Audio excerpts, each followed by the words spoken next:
समस्तीपुर 1972 में दरभंगा जिले से अलग होकर बना समस्तीपुर की संस्कृति सरल, सुंदर और धर्मनिरपेक्ष रहा है। इस जिले में लोकगीत और विश्व प्रसिद्ध मिथिला पेंटिंग पुरानी परंपरा रही है, जो त्योहारों, विवाह एवं जन्म समारोह जैसे महत्वपूर्ण सामाजिक अवसरों के दौरान किया जाता है। साथ ही सामा चकेवा और डोमकच भी इस क्षेत्र में एक लोक संस्कृति परंपरा के रूप में प्रचलित है।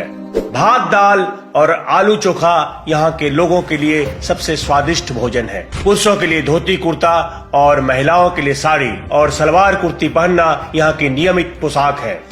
समस्तीपुर का परंपरागत नाम सरैसा है। इसका वर्तमान नाम मध्यकाल में बंगाल एवं उत्तरी बिहार के शासक हाजी शमसुद्दीन इलियास के नाम पर पड़ा है। वहीं कुछ लोगों का मानना है कि इसका प्राचीन नाम सोमवती था, जो बदलकर सोमवस्तीपुर, फिर समवस्तीपुर और आगे चलकर समस्तीपुर हो गया। समस्तीपुर भूखंड का प्राचीन भाषा संस्कृत था, जिसे महाकवि विद्यापति ने बाद में बदलकर हिंदी कर दिया और अब यह मैथिली हो गया है। भारत के इस महान कवि की कर्मभूमि समस्तीपुर ही थी। समस्तीपुर जिले का इतिहास 13वीं शताब्दी से पहले का है। सुगौना राजवंश, जिसे ओइनवारा राजवंश या कामेश्वर ठाकुर राजवंश भी कहा जाता था, वो दरभंगा पर शासन करता था। मुस्लिम शासक, जिन्होंने उस समय तक भारत पर हमला कर मिथिला की सेनाओं को हरा दिया था, ने हिंदू प्रमुखों की राजनीतिक शक्तियों में हस्तक्षेप करने का साहस नहीं किया। ओइनवारा राजवंश ने ललित कला और शिक्षा को संरक्षण दिया। उनके महल संस्कृत दर्शन और पत्रों के अध्ययन को बढ़ावा देने वाला केंद्र बन गया। अमियकर, अमृत्यकर, गदाधर पंडित, विद्यापति, वाचस्पति मिश्र और शंकर उस युग के कुछ प्रतिष्ठित संस्कृत विद्वान थे। शिव सिंह तथा भैरव सिंह द्वारा जारी किए गए सोने एवं चांदी के सिक्के यहाँ के इतिहास ज्ञान का अच्छा स्रोत है। दरभंगा जिले के उत्तरी भाग पर ओइनवारा वंश का नियंत्रण था, जबकि इस जिले के दक्षिणी क्षेत्रों पर हाजी इलियास का शासन था। शमसुद्दीनपुर के शासक एक जमींदार थे। 1936 के आसपास अंग्रेजी शासन के दौरान वह अपनी बहादुरी और चतुराई के लिए जाने जाते थे। स्वतंत्रता संग्राम के दौरान उनका मूल निवास आज भी है, जिसे समस्तीपुर का वारिसनगर ब्लॉक के नाम से जाना जाता है। समस्तीपुर के स्वतंत्रता सेनानी में गया प्रसाद शर्मा एक बहुत बड़े नाम थे, जो स्वतंत्रता संग्राम के दौरान 11 बार जेल गए थे। मुस्लिम और ब्रिटिश हुकूमत से पहले का समस्तीपुर का इतिहास काफी सुनहरा रहा है। इस जिले के बूढ़ी गंडक नदी के किनारे स्थित नरहन एक प्राचीन स्थान है, जो बहुत पहले द्रोणवार साम्राज्य की राजधानी भी थी। यहाँ के राजा ने कई किले और मंदिर और पुल बनवाए थे, जिनमें से अधिकतर मुस्लिम शासक ने अपने शासन काल में तोड़वा दिया। समस्तीपुर जिला मुख्यालय से 17 किलोमीटर दूर दक्षिण पश्चिम में खुदनेश्वर स्थान भगवान शिव को समर्पित एक हिंदू मंदिर है। मंदिर का नाम खुदनी नाम की एक मुस्लिम महिला से विरासत में मिला था। उस स्थान पर एक शिवलिंग भी मिला था। 14वीं शताब्दी में बहुत ही चमत्कारी तरह से इस मंदिर की खोज हुई थी, जिसे आज के लोगों के लिए विश्वास करना लगभग नामुमकिन है। जब खुदनी नाम की एक मुस्लिम महिला अपनी गाय चरा रही थी, लेकिन चराने के बाद जब वो अपनी गाय का दूध निकालने का प्रयास कर रही थी, तो उसे दूध नहीं मिला। यह सिलसिला लगातार जारी रहा, लेकिन अचानक एक दिन उसकी गाय चरते चरते एक सुनिश्चित जगह पर दूध गिराने लगी और यह सिलसिला लगातार कुछ दिनों तक चलता रहा। अपनी गाय को दूध बहते हुए देखकर खुदनी आश्चर्यचकित रह गई। वो अपनी खोज बताने के लिए गांव की ओर भागी। स्थानीय लोगों ने जमीन साफ की और खुदाई शुरू की, तभी एक शिवलिंग मिला।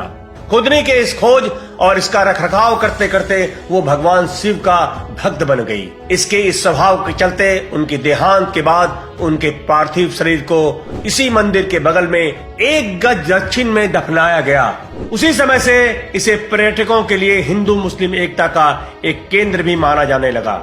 ब्रिटिश साम्राज्य के दौरान नरहन स्टेट ने 1858 में इस मंदिर का निर्माण बेहतर तरीके से किया और एक पुजारी को कार्यवाहक रूप में नियुक्त किया। महाशिवरात्रि के वार्षिक उत्सव और श्रावण के महीने में दर्शन और पूजा के लिए यहाँ काफी भीड़ उमड़ती है। यह सिर्फ बिहार ही नहीं, बल्कि पूरे देश का एकमात्र ऐसा मंदिर है जहाँ शिवलिंग के साथ मजार की भी पूजा अर्चना की जाती है। कृषि मुंगेर की अर्थव्यवस्था की रीढ़ बनी हुई है। यहाँ पर उगाए जाने वाले मुख्य फसलों में तंबाकू, मक्का, चावल और गेहूं है, पर समस्तीपुर आलू का प्रमुख उत्पादक है। जिला की लगभग पूरी भूमि उपजाऊ मैदानी क्षेत्र है, किंतु हिमालय से बहने वाली नदियां बरसात के दिनों में बाढ़ लाती है। समस्तीपुर जिले के मध्य से बूढ़ी गंडक, उत्तर में बागमती एवं दक्षिणी तट पर गंगा बहती है। इसके अलावा उसके बाएं भाग में जमुआरी, नून, करेह और शांति नदी भी बहती है, जो बरसात के दिनों में उग्र रूप धारण कर लेती है, जिसके कारण यह बिहार के अन्य पिछड़े जिले की तरह पिछड़ा क्षेत्र अनुदान निधि कार्यक्रम से धन प्राप्त करता है। यहाँ के लोगों का मुख्य त्योहार छठ और श्यामा चकेवा है। इसके अलावा दिवाली, दशहरा, ईद, बकरीद आदि जैसे दूसरे त्योहार भी बड़ी धूमधाम से मनाते हैं। बिहार की स्वर कोकिला शारदा सिन्हा समस्तीपुर से ही ताल्लुक रखती है, जिनके गीतों के बिना बिहार का महापर्व छठ अधूरा है। समस्तीपुर सड़क तथा रेल मार्ग से राज्य के दूसरे जिलों एवं देश के अन्य राज्यों से अच्छी तरह से जुड़ा हुआ है। यहाँ से वर्तमान में 2 राष्ट्रीय राजमार्ग तथा 3 राजकीय राजमार्ग गुजरते हैं। समस्तीपुर भारतीय रेल के नक्शे का एक महत्वपूर्ण जंक्शन है, जो मध्य रेलवे का एक मंडल रेल कार्यालय भी है। समस्तीपुर में कुछ बहुत ही महत्वपूर्ण ऐतिहासिक और धार्मिक स्थल हैं, जिनमें से कुछ रखरखाव के अभाव में मिट्टी में विलीन हो चुकी है और कुछ अभी भी मौजूद है। तो चलिए उनमें से कुछ महत्वपूर्ण धार्मिक स्थल एवं महत्वपूर्ण ऐतिहासिक स्थल के बारे में आपको बताते हैं। चंद्र भवन, समस्तीपुर के पटौरी में स्थित चंद्र भवन, जहां छिपा है स्वतंत्रता संग्राम का इतिहास। चंद्र भवन इस प्रदेश का वह ऐतिहासिक स्थल है जहां स्वतंत्रता आंदोलन के दौरान भगत सिंह और चंद्रशेखर आजाद जैसे आजादी के दीवाने वर्षों छिपे रहकर पूरे देश में आजादी के आंदोलन को दिशा देते रहे। भवन की दीवारों में बने सुरंग आज भी इनके छिपने की कहानी कहते हैं।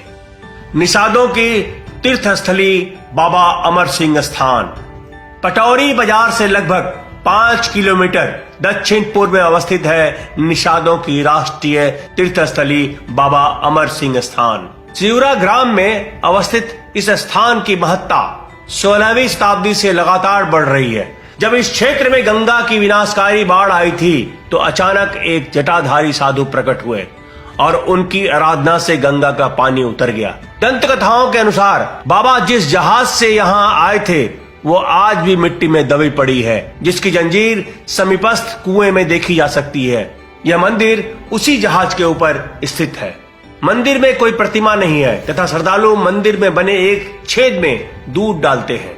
रामनवमी एवं सावन की पूर्णिमा को श्रद्धालु हजारों लीटर दूध चढ़ाते हैं।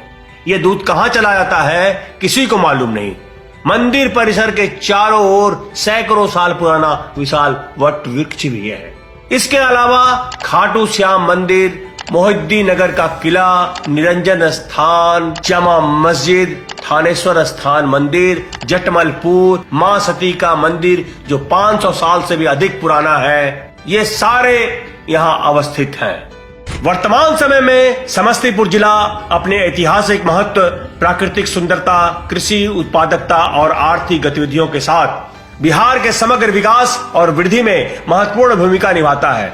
जिले का इतिहास, संस्कृति और समकालीन प्रगति का मिश्रण निवासियों और आगंतुकों को एक अनूठा अनुभव प्रदान करता है।